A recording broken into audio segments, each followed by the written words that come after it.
Butcher folks, 965 here, and we're currently en route to Dunkery Beacon, which is the highest point in Somerset. I can't recall off the top of my head what the actual height is, but we'll have a look on the old machine when we get there. It's a bit breezy. Certainly a lot milder for this time of year than it should be normally. It's I think it's the 23rd of December 2015 today.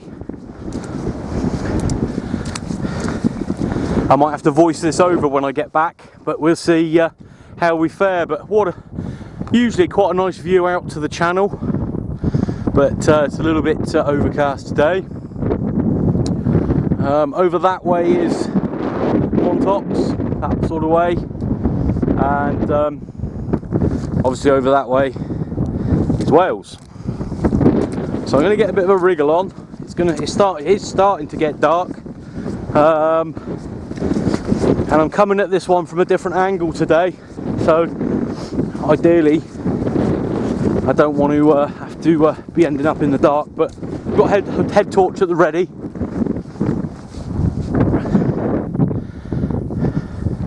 We'll catch you back in a bit.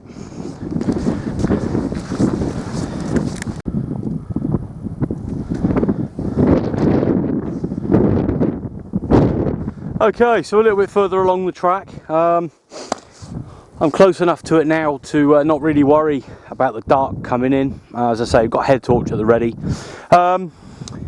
It's about 10 to 4, so I'm murderously early for the midweek DX for the south. I've got no capabilities for the north, which is, in hindsight, a bit of a mistake because it's quite a good shoot through from here. But all we've got today is the Midland 42 handheld with the car kit, so I can run it on a tracer, and obviously the 10-metre pole, and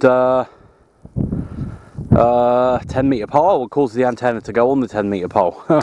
So yeah, it's quite a fresh day. It's nice to be out and about again. Been a bit stuck in the last few days. Nothing really to report, to be honest. Not a lot to report. Obviously we've got some stuff coming up over the Christmas holidays. 27th, we're going to be on the radio pretty much all day. PMR from 1 till 2, and then we got Sid Sunday DX from 2 till 4, and then we're running in out ourselves on the AM Alpha Mike at, I forget. Yes, poor, that is so poor. I would say 6 till 9, I presume. Again, we'll call out as always on 14, and we'll QSY from there. 10's been quite a good channel of late, of the last few nets, because it's been quiet. So yeah, we're going to carry on up to the top now. The wind is actually coming from inland. It's not blowing in off the coast like it normally does up here, so that's probably why it's a bit milder. And yeah, let's carry on down the track. There, and to be honest, this isn't one you really need to stop on the journey. It's quite a doable one in one go without stopping, but I like to stop and do a bit of filming for you. So that's the path we've taken.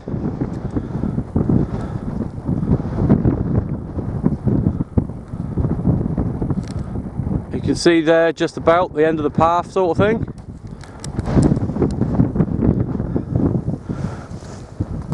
I've got my gloves on, so I thought it was going to be a lot colder than this. Actually, I'm surprised. I'm very surprised that it's not colder than this in December. But yeah, I put the old gloves on because I do get very bad cracked hands in the cold, to the point where they almost bleed. So I can't take the risk, so I got the old gloves on today. They're sealskin waterproof thermal gloves, and every time I brought them out to try them, it hasn't rained. So I still don't know how waterproof they are, but there we go. Right, I'm going to wriggle on to the top now, and we'll be back when we're at the top.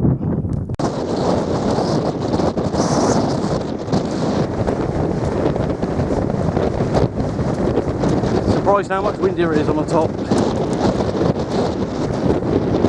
It's not surprising.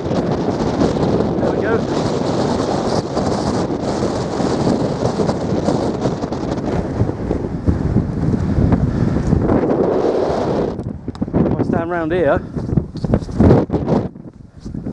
you wouldn't even know it was windy. Incredible, isn't it? You can use that to your advantage. You know, might as well take advantage of some natural stone structures and use it to your advantage. So that's what we should do.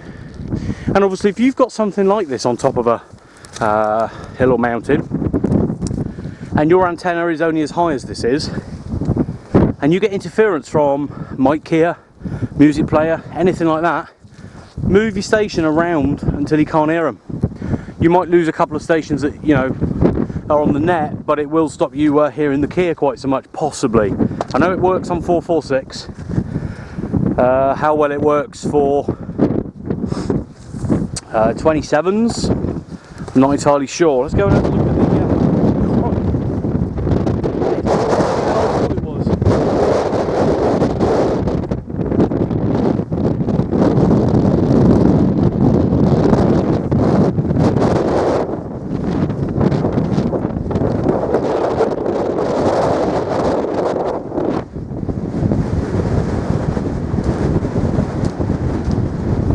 Well, that caught me by surprise, that did. So there we go. And you can actually see exactly where what points to where, look.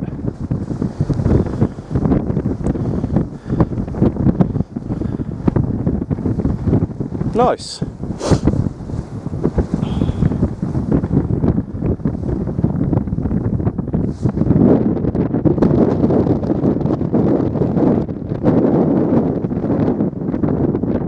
Right, I'm going to get the station up, and I think this one is, if I remember rightly, I've only ever done this one once before. It's funny how you do some more than others, really. Distance is the main key. It's about 2.5 hours for me to get to here. I might as well have gone to Wales, but I didn't have the time to get to Wales and to get to the top, so Dunkery Beacon it is. What I'm actually going to do is set up, I think, in this little divot possibly, shelter up over the top of me, an antenna just in front.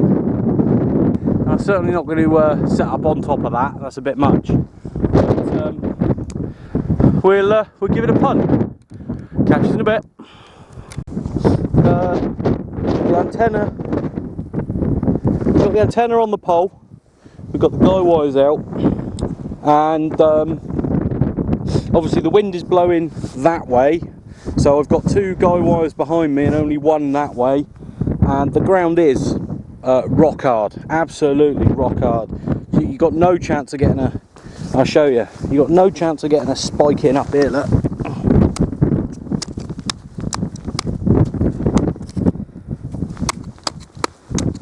It's just, there's just absolutely no soil depth at all, you know.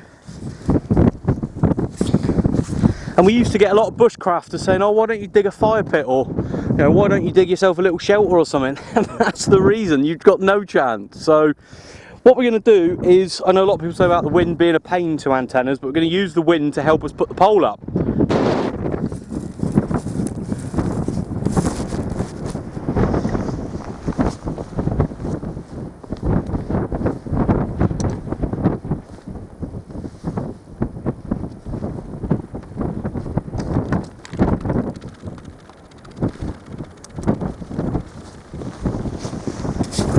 Just that little bit of extra lift is what we needed. There we go.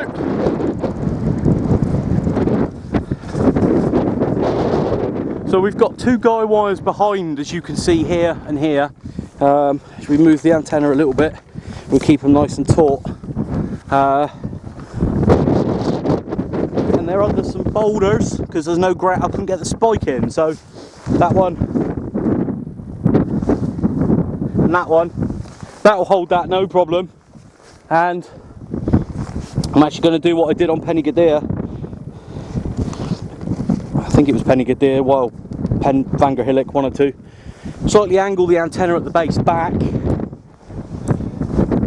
just slightly.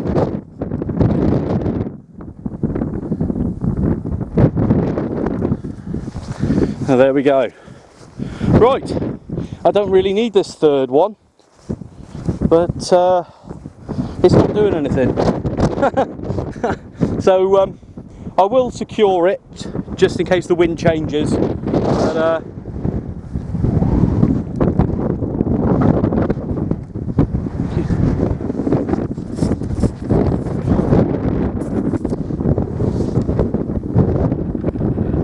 oh, that looks familiar.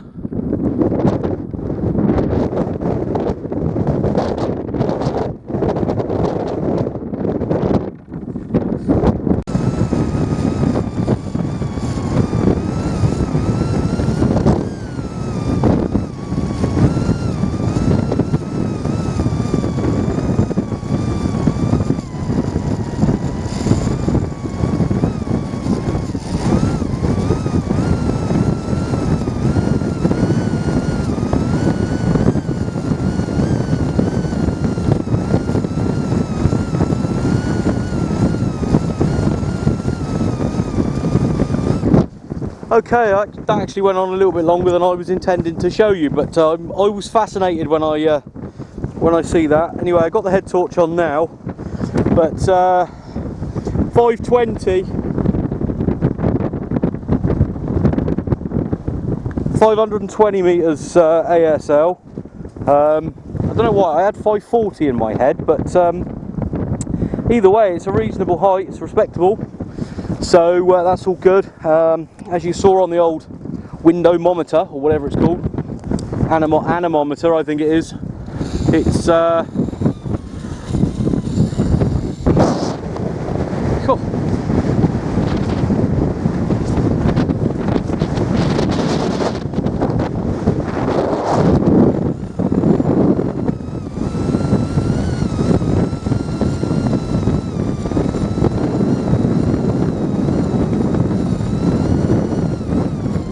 So yeah, the temperature's a lot colder than it actually is with that wind chill. So yeah, nice to be back out portable.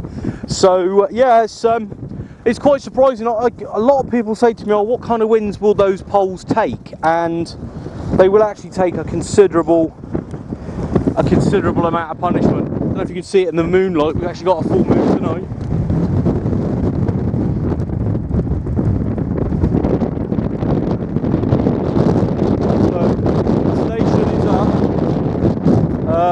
Just drop down here a minute. Where I've actually got the shelter, it's a lot more. In fact, it's completely sheltered from the wind. The antennas get in the brunt of it, but the shelter's not too bad actually. So I just bring the light round onto full power. So there we go. Middle of 42 and a tracer. I've also brought the earphones tonight. Because sometimes the wind is just so bad you can't hear anything. I've got the Polish labbing tent tonight because it's a lot quieter in the wind. Those tarps are great, but this material in the wind, it's just so loud, it's unreal sometimes. So we got that and we're all ready to go. Time now, oh, fingers and thumbs. Time now is only 2 hours to go. So we got a brew on. We're gonna have a brew, and I needed that. I'm gonna have a brew, and I brought my pod thing, music pod thing. Can't remember what it is. Pod thing will do. So I'm gonna have a listen to a bit of tunes, maybe have a flick around, see if I can hear anything interesting. And yeah, other than that, we'll probably check back in a little bit later. If I forget, I might forget to record any footage. If I do, apologies. But on the flip side, I might just turn the camera on and leave it on. So we'll see what I remember. Catch you in a bit.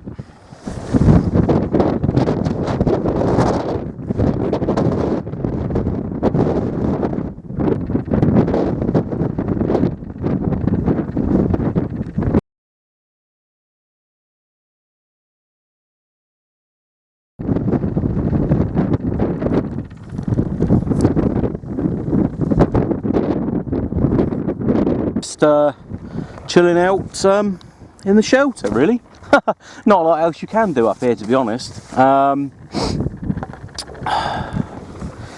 Yeah, not really much to report. As I say, I couldn't get any stakes in the ground, so the back of the shelter I've just gone and got a load of heavy boulder rock type jobbies to weight it down, and I didn't bring the walking pole today. I usually do, but I didn't. Whether I forgot it or I don't know. Yeah, I think I forgot it. I'm losing my mind. So I've lashed the shelter to, it's just lashed to the pole. So that's all good. It is cold now. It is getting really cold up here. As soon as you stop moving, you get cold, and really the only way to create heat is to move. So, you know, out of the shelter every now and again. You know, running on the spot, jumping jacks, squat thrusts, anything you like, just move about.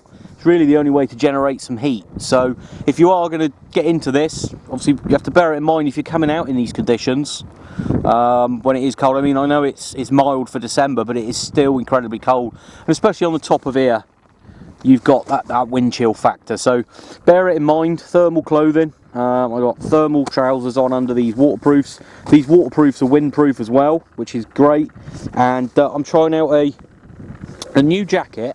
Though I don't normally personally spend much money on my kit. I hate to spend money on kit, because clothing in particular, because there's a good chance that it will either get ripped or snagged on something, or, you know, beyond repair. So they do take a bit of a bashing. But I have trying this out. It's a Gore-Tex jacket, waterproof, windproof. It's actually made by Jack Wolfskin is the company. So it seems to be doing quite well so far. I'm not feeling particularly cold. So I've got my CT fleece on under it, which isn't particularly thick, and then I've got a t-shirt on under that. So I'm not actually feeling the cold that much, despite it being quite cold, really. Questions. I've had some questions. I'm a bit behind on my messages, guys. Just been absolutely swamped with other stuff. So you will all get a reply. I always reply to comments and questions and messages and stuff. So you will get a reply. There we go, full power. Let's turn it around a minute. Hang on. Got the gloves back on now. I've turned the head torch down so you can just about see my face. I've had a few questions lately, so I might as well take the opportunity now to answer them on camera. The first one was, what boots have you got? Well, the boots that I'm wearing today and that I've been wearing for the last probably 6 months are they're British Army issue. They're made by a company called Haix, H-A-I-X, and they are a breathable but waterproof boot. They come up to about here. I never wear trainers and up on the hills, ever. Always wear a boot of one description or another. You go over on your ankle, then a boot will give you the best chance of some support. I don't like wellies, I don't like trainers, I don't like walking shoes, any of it. It's got to be boots for me. And you can see how dirty they are and how high the mud has come up. So, you know, trainers and your feet would be soaked, so there's no point doing that. That's the boots I've got. Again, you can pay lots of money or cheap money. They cost me, I can't remember now, I've said in another video, but I always look around for a bargain. So they were actually cheap. I think they were 20 quid, 30 quid a pair. So look after your feet and they'll look after you. They do go through some pretty arduous terrain, so that's all good. So excellent, pleased with those. They do work well. This is a bit of a strange question, but I had one nonetheless. How do you go to the toilet when you're out and about? Same way you do as in your house, really. For a pee, just find a quiet spot and go for a pee. If it's a number 2, then you've got to find an even quieter spot and maybe dig a hole if you have to, or go behind a tuft. I'm quite lucky because I'm small, so, you know, sort of tufts that you get on these mountain tops and hills, I can actually squat down behind those. But I would also recommend you make sure you don't forget, never leave the house without it, toilet roll, because if you pick the wrong leaf, you might not want to sit down for a week. And also a little bottle of hand sanitizer I always bring with me, so you can keep your hands, you know, germ free after you've done your business. So yeah, it's a case of just finding a quiet spot and going for it, really. There's no secret trick to it. When we did Vangra Hillock, I actually ducked down into a culvert So people could have walked over the top of me whilst I was on the job, so to speak. But no, it was a miserable day, and I got away with it. But certainly glad I had the old bog roll with me on that occasion. Next question I had was about antennas. Now, I see a lot of posts about people who worry about their antennas in the slightest of winds. I saw a post some time ago. Some chap, I think he said he didn't make it out because it was a little bit windy. It was, 10 mile an hour or 15 mile an hour or something. You see what we come out in. These poles will take it. Most antennas will take a good blast. Most of your half waves will be alright. The fiberglass ones tend to do better than the aluminium ones. Aluminium doesn't seem to bend quite so much. It goes so far and then folds. So that's that. But yeah, they'll take a fair old pounding. These 10 metre poles, I've had it out in 50 mile an hour winds, 60 mile an hour winds, and this is the same pole I've been using for the last 2 or 3 years. The only time it's broken was when I stood on it and when I also trapped a section in the Land Rover door. So it's a little bit shorter than 10 metres now. I broke quarter of the top section off because I trapped it in the door, and I've had to repair one of the other sections because I stood on it. So, but it's still going, so it'll take a fair old whack. Always advise that you don't put the guy wires too high up the pole.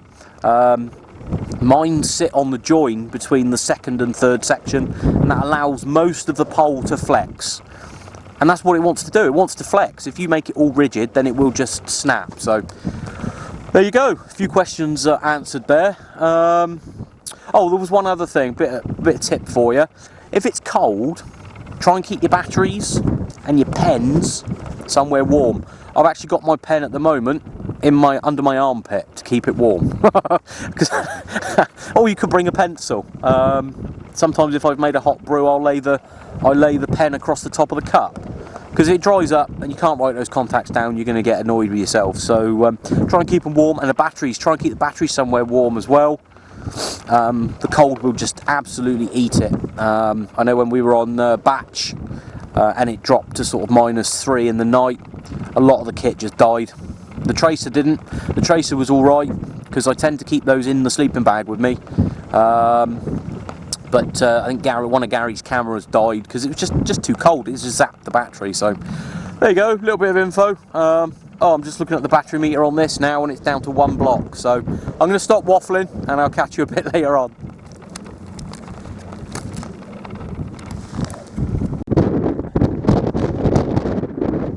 We just had a couple of copies there on a PMR.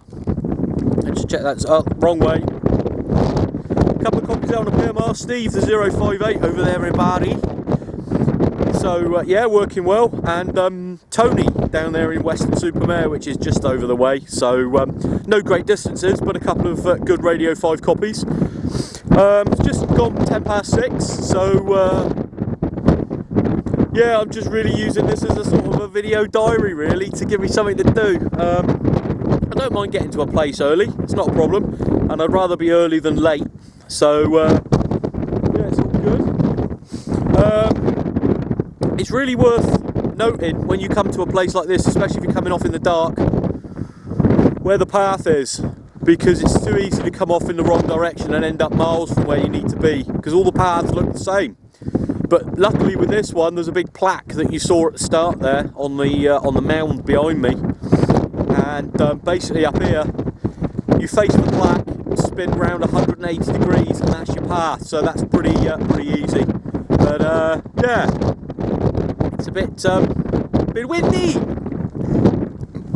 but everything's up. We've got brew on. I don't know if you can see yet. Brew on. And we've actually got a full moon, which is lighting up the ground quite well. This camera doesn't pick it up, but it is. So, right, back to doing something else. In a bit.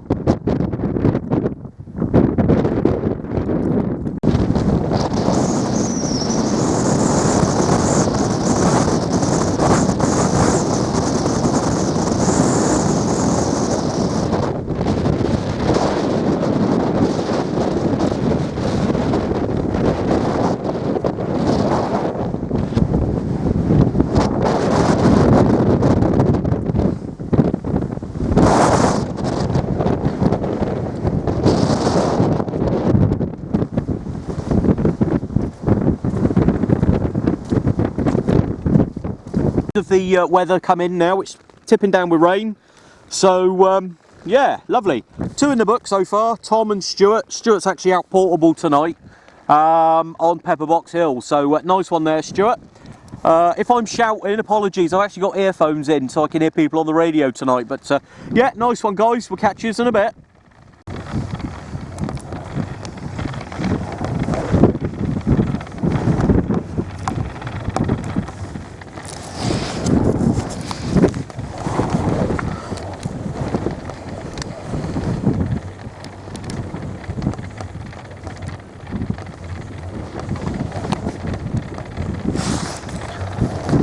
Next to no battery left in the old camera, so we're all done. It's about 9:30 now, and we're just heading back down. The wind hasn't let off at all night. We've had the rain, but all the kit's all tried and tested, so it's all good. The antenna was bending like a good one, and at times it was pretty much horizontal, parallel to the ground, but I couldn't quite get enough light on it to record it. But there we go. So stay tuned to the end. I'll put up a advertisement, although there's not many days left. 27th of December, Sunday DX PMR 1 till 2, Sunday DX channel 34 2 till 4, and then we'll be back on the AM on the mid block 6 o'clock in the evening. So cheers all. That was a very good Wednesday net. I think we had 23 24 in the book in the end, so very good. Couple new stations. Nice one, Stuart, for going portable. I've really got to wrap it up fast because it's flashing at me, so we're going to head on now. Bye.